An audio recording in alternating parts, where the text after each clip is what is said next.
अस्सलाम वालेकुम viewers, welcome back to my channel to cook with Asim के डेली रूटीन व्लॉग में आज आप सबका फिर से एक बार स्वागत करती हूँ और आप सबसे माफ़ी चाहती हूँ कि मेरे डेली रूटीन व्लॉग्स नहीं आ रहे थे। तो इंशाल्लाह अभी से मेरे ज़रूर से व्लॉग्स आपको देखने के लिए मिलेंगे। जैसे कि आपको पता था कि मेरी मम्मी बहुत ही ज़्यादा सीरियस थी और उन्हें इमीडिएट ICU में एडमिट करना पड़ा था। उनको कुछ चेस्ट इन्फेक्शन और हाई ब्लड प्रेशर का इशू आ गया था, तो इमीडिएट हमें उन्हें ICU में एडमिट करवाना पड़ा था। अराउंड 4 डेज़ वो ICU में थी और अराउंड 2 to 3 डेज़ उन्होंने जनरल वार्ड में स्टे किया था। तो फाइनली अभी वो हो गई है ठीक, पहले से थोड़ा बेहतर है, बट घर में अभी भी उनकी मेडिसिन्स और ऑक्सीजन कंटिन्यूसली उनका चालू है। तो यहाँ पर जी हो रही थी कुछ मदद एक दूसरे की, जो मुस्लिम्स और नॉन मुस्लिम्स करके कुछ भी फंडा करते हैं। ये अगर आप हॉस्पिटल्स में देखेंगे ना तो पता चलेगा कि सभी एक है, सभी एक दूसरे की मदद में लगे थे। थोड़ा बेहतर होने के बाद मेरी मम्मी थोड़ी सी कर रही थी वॉकिंग यहाँ पर, तो मैं उनको चीयर अप कर रही थी कि अच्छे से आप वॉकिंग करो। तो माशाल्लाह से पहले से अभी उनकी हालत बेहतर। ये देखिए 2 बेटे अपनी माँ के साथ और यहाँ पे हस्बैंड वाइफ, इतना प्यार आपको देखने के लिए मिलेगा हॉस्पिटल्स में। और सारे लोग पेशेंट सभी सो रहे हैं और मैं एक जाग रही हूँ। ना मुझे रात को नींद आ रही थी ना मुझे दिन में। और जैसे डिस्चार्ज सब हो गया था तो मैंने अपनी मम्मी को अपने भाई के घर ड्रॉप करके मैं अपने घर आई थी। तो ये देखिए मेरे घर का हाल था जी बहुत ही बुरा। तो मुझे यहाँ पे स्टार्ट करना पड़ा था सारे घर की क्लीनिंग। आपको तो पता है जब हम घर पे नहीं होते तो घर का तो हाल हो जाता है जी बहुत ही ज़्यादा बुरा। तो फाइनली मेरे बच्चों को सबसे पहले तो हमने फ्रेश अप कर दिया और यहाँ पर जो भी बेडशीट सी वगैरह सभी मैंने सारी निकाल कर दूसरी बेडशीट्स मैंने चेंज कर दी। सारा घर मैंने 1 बाय 1 क्लीनिंग करती रही थी। तो माशाल्लाह इतने सारे कपड़े हो गए थे धुलने के लिए। एक बाल्टी तो ऑलरेडी धुल चुकी थी और दूसरे कपड़े मैंने लगा दिए थे। और फ्रिज का भी था जी हाल बहुत ही बेहाल, बच्चों के घरों में तो पता है आपको। और मैं इसको स्कॉच ब्राइट से ही वॉश कर रही थी और जल्दी जल्दी में हो रही थी बहुत सारी गड़बड़। तो चलिए फ्रिज भी मेरा अच्छे से क्लीन हो गया। और इस काउंटर पर तो बाप रे बाप, इतनी चाय इतनी गंदगी सब फैलाई हुई थी और इतनी ज़्यादा धूल थी कि इसी तरह से कपड़े से साफ़ होने वाला तो नहीं था। तो सभी जगह पे मैंने स्कॉच ब्राइट से अच्छे से सॉफ़ कर दिया। और यहाँ पे जी मैं स्टोरेज बॉक्स भी मेरा क्लीन कर रही हूँ। ये देखिए कितना डस्ट हुआ पड़ा था इसके अंदर। तो 1 बाय 1 मैं सारे स्टोरेज बॉक्स की भी सेटिंग कर रही हूँ। सभी मैंने ईद पे तो सारा मैं क्लीन अप करके ही गई थी।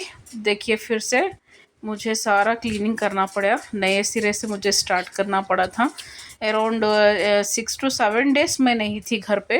तो मेरे बच्चे भी मुझे बहुत मिस कर रहे थे घर पे। तो बच्चे भी मेरे बहुत ही ज़्यादा इमोशनल हो गए थे। मैं पहली बार इतने दिनों मेरे बच्चों से दूर रही थी, तो वो भी बहुत ज़्यादा मिस कर रहे थे और मैं भी उन्हें मिस कर रही थी। तो चलिए फाइनली मेरा 1 बाय 1 सारे घर के काम क्लीनिंग सभी लिए स्टोरेज बॉक्स तो हो गया जी मेरा डन। तो आगे बढ़ती हूँ मैं स्टोरेज बॉक्सेस की तरफ। तो ये सारे बॉटल्स मुझे फिर से वॉश करके इसको ठिकाने लगाना पड़ा क्योंकि यहाँ पे इतनी डस्ट हो चुकी थी। तो मैंने जल्दी फटाफट से सारे कंटेनर्स भी वॉश करके अच्छे से ड्राई करके यहाँ पर फिर से मैंने स्टोर कर दिए। और फ्रिज मुझे बहुत ही ज़्यादा डिस्टर्ब कर रहा था, अनकंफर्टेबल हो रहा था किचन में। तो फिर से दोबारा मैंने फ्रिज को हॉल में सेटल डाउन कर दिया और यहाँ पे मैंने फिर से अपना ओल्ड वाला स्टोरेज बॉक्स सेट कर दिया। और ये मेरा ग्लास टॉप भी हो गया था बहुत ही ज़्यादा डर्टी, तो उसके भी सारे मैं पार्ट्स निकाल कर अच्छे से वॉश करके फिर से इसको कर दूंगी जी सेटल डाउन यहाँ पर। तो उसके बाद मैंने अच्छे से सारी सफाई कर दी थी किचन की और सारे बर्तन भी मैंने अच्छे से वॉश कर दिए थे। और साथ ही साथ कपड़े भी हो रहे थे वॉश और घर की भी हो रही थी जी सारी स्वाइपिंग एंड मॉबिंग सब डन। तो माशाल्लाह से 1 बाय 1 मैं सारे घर की पहले तो कर दूंगी क्लीनिंग, उसके बाद ही मैं कुकिंग कर पाऊँगी कुछ भी यहाँ पर। तो माशाल्लाह किचन देखिए हो गया जी मेरा सेट ऑलमोस्ट डन। यहू। तो चलिए बढ़ते हैं आगे 1 बाय 1। और कहाँ आयस भाई कहाँ जा रहे हो आप? तो मुझे थोड़ी सी डस्टिंग, और बाहर तो इतनी ज़्यादा डस्ट हो चुकी थी तो वो भी मैंने अच्छे से साफ़ कर दिया। तो चलिए रूम की भी कर देंगे जी थोड़ी छोटी मोटी सी सेटिंग्स। तो मेरे बच्चे भी इतना ज़्यादा डिस्टर्ब कर रहे हैं आज, मैं बता नहीं सकती आपको, बहुत ही ज़्यादा। आज तो रूपा रानी जी का लाइव भी चल रहा था, तो मेरे बच्चे इतना डिस्टर्ब किए कि मैं किसी के लाइव में ना जा सक रही हूँ और ना ही मैं खुद लाइव कर पा रही हूँ। तो धीरे धीरे करके मैं अपने रेगुलर लाइफ में सेटल डाउन होने की कोशिश करूँगी। तो ऑलमोस्ट हो गया जी मेरा सारा घर क्लीन। तो आ गई थी मैं किचन में बनाने के लिए। अराउंड ये इवनिंग का वक्त था, तो बहुत ज़ोरों की लगी थी हमें भूख, तो सिंपल सा मैंने पास्ता बना लिया था। और डिनर के लिए हमारे घर आई थी जी फ़िश। तो फ़िश को मैं अच्छे से मैरिनेट करके सबसे पहले तो स्टोर कर दूंगी फ्रिज में।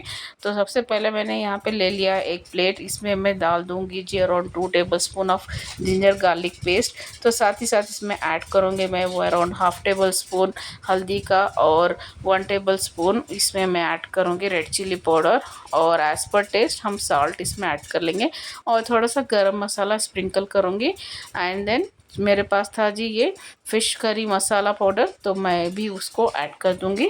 और साथ ही साथ 1 लेमन मैं ऐड करूंगी इसमें। फ़िश मसाला आपके पास जो भी हो वो ऐड कर लीजिए, या फिर चिकन मसाला भी ऐड कर। और थोड़ा कलरिंग के लिए मैंने थोड़ा सा रेड फूड कलर इसमें ऐड कर लिया, और इसको अच्छे से करूँगी जी मैं मिक्स। और फ़िश को मैं अच्छे से कर दूँगी मैरिनेट। इस तरह से 1 बाय 1 सारे पीसेस को मैं मसाला अच्छे से पौर कर दूंगी, इस तरह से अराउंड 2 साइड्स के लिए भी अच्छे से इसको भर भर के मसाला लगा देंगे, ताकि फ़िश में मसाला अच्छे से अब्जॉर्ब हो जाए। और इसको मैंने फ्रिज में स्टोर कर दिया था अराउंड 2 to 3 आवर्स के लिए, तो अच्छे से मैरिनेट हो गई थी फ़िश। और राइस का यहाँ पे चल रहा है कुछ गड़बड़, और जो भी थोड़े अलग पीसेस थे हेड वाले, और थोड़े वो छोटे छोटे पीसेस मैंने निकाल कर सेपरेट रख दिए, ताकि मैं इसमें कुछ करी वगैरह बना सकूं। तो मैंने साथ में बना लिया जी यहाँ पे प्लेन वाइट राइस, और साथ ही मैंने बना ली थी यहाँ पर दाल। तो तड़के वाली ज़बरदस्त दाल और प्लेन राइस और फ़िश फ्राई ज़बरदस्त हमारा हो गया था जी डिनर। आफ्टर लॉन्ग टाइम मैंने अच्छे से अपना डिनर किया था, क्योंकि हॉस्पिटल में तो उतना खाया ही नहीं जाता था कुछ भी। तो हमें कैंटीन से या फिर वहाँ पर फूड भी इतना अच्छा सा अवेलेबल था, बट आपको जैसे पता है घर की बात तो किसी में भी नहीं आती है। तो माशाल्लाह से मेरे अच्छे से डिनर किया आफ्टर लॉन्ग टाइम। और ज़बरदस्ती ये देखिए राइस और दाल, और साथ में फ़िश फ्राई, मज़ा आ गया ना। तो जल्दी जल्दी मेरे चैनल को जिसने भी सब्सक्राइब नहीं किया है, जल्दी से मेरे चैनल को लाइक शेयर कीजिए और सब्सक्राइब कीजिए। और मेरे बच्चों को और मेरे मम्मी को, सभी को, मेरी फैमिली को अपने दुआओं में याद रखिए और प्रे कीजिए हमारे लिए। तो चलिए फ्रेंड्स, ये थी जी मेरी छोटी मोटी सी जो भी मैंने कैप्चर किया था इन दिनों, तो मैंने आपके साथ शेयर कर दिया। तो इसी तरह से मुझे प्यार करते रहिए, मेरे चैनल को इसी तरह से लाइक शेयर और सब्सक्राइब और सपोर्ट कीजिएगा। और थैंक यू वेरी मच जितने भी मेरे व्यूवर्स थे, उन्होंने मुझे, जब मैं लाइव भी नहीं थी और जब मेरे वीडियोस भी नहीं आ रहे थे, तब भी मुझे इतना सपोर्ट किया। मेरे फ्रेंड्स ने कंटिन्यू मुझे मैसेजेस करते रहे सभी लोग। थैंक यू वेरी मच रूपा जी, मीनारा जी, सुगंधा जी और फूड कॉर्नर, और इतने नाम हैं कि मुझे ये अब ठीक से मैं बता भी नहीं सकती आपको। बहुत बहुत शुक्रिया आप सबके सपोर्ट्स के लिए। जब मेरी वीडियोस भी नहीं थी उस वक्त भी आप लोगों ने मुझे बहुत ज़्यादा सपोर्ट किया है। माशाल्लाह, I am blessed with very good friends and a YouTube family. Thank you very much. तो इंशाल्लाह आगे से ट्राई करूँगी मेरे डेली व्लॉग्स, इंशाल्लाह डेली रूटीन मेरा शेयर होता रहे। चलिए, अल्लाह हाफिज़, bye bye. See you, Tata, and bye bye.